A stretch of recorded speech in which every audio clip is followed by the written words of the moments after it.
back after 2 weeks. I am in a different location. It is warm up here on the second floor. Tony just got a haircut, so I'm just staying with her up here so she doesn't get cold. So this week, this video, I want to talk to you about the ways kids get diagnosed with Asperger's, different types and ways that they can figure it out. It is on the autism spectrum, but because it can be confused with a few other medical conditions, they do have a few different ways that they can do it. Usually it can be a 3-step process, but also it can be just one of them. But because of all the confusion, they like to do a few of them just to make sure, because it can be confused with ADHD or ADD or OCD. But things with Asperger's and ADHD or ADD, it can be like a 2-in-1, like what I have. So I want to talk to you about the different diagnoses, and the first one is that, well, first of all, the parent has to have like alarm bells going off, almost like ways that they actually show that they have Asperger's. The kids, like different, like a difficult social life, difficulty interacting with kids, like other kids or anyone, or humor or sarcasm is a big one, or facial expressions is also another big one.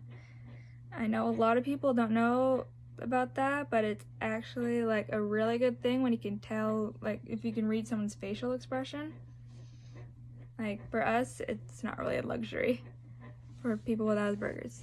So the first diagnosis, like way to get diagnosed, is the parents get asked questions about how their interactions are, and basically if they have difficulty interacting, they could just be a little shy or anything, which is why they ask a lot of questions, especially about how they interact with people in their family and how they interact with like how their humor is, if they get any like social hints, like if someone's sad or anything, they have it in their voice and their face and basically their eyes too.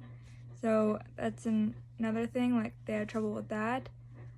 Also, if they have a lot of sessions, like not a lot of sessions, but little ones that are big, that's also another big hint, but that's why it can be like mistreated, like not mistreated, but like confused with OCD because of that.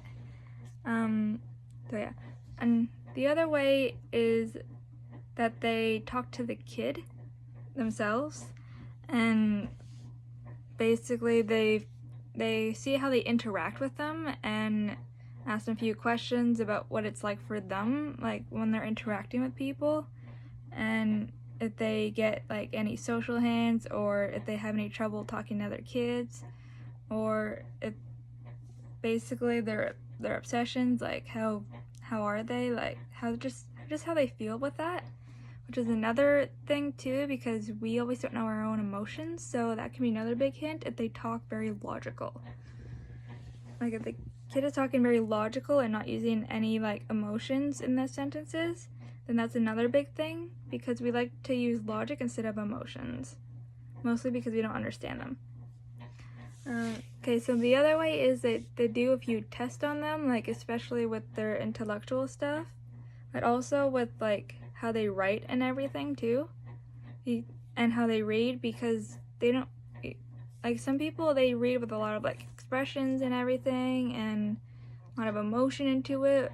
I, for one, read very monotone like, especially when I did do like reading groups in school and all that. And another way they test their the logic is if they have a different way. We have a different way of thinking. Like a lot of people think inside the box. Well, mostly people with Asperger's, our mind, we think outside the box, like a lot of different ways, almost like Einstein, who might have Asperger's, which is why he didn't like society, but a lot of people don't.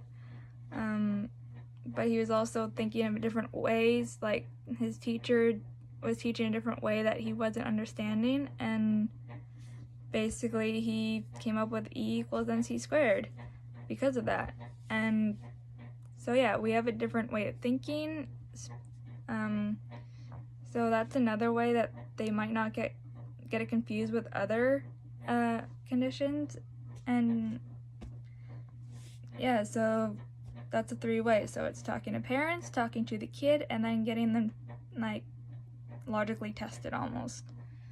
They do have a few other ways to rule it out. I didn't know, but like I didn't really read a lot of them because there are probably a lot of different ways in different countries.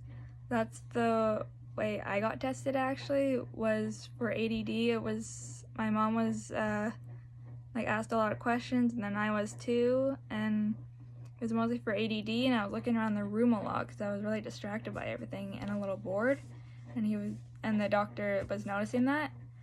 And then basically I got put on medication, and then they found out that I was using, it was supposed to be 12 hours, but it was only doing 6 hours.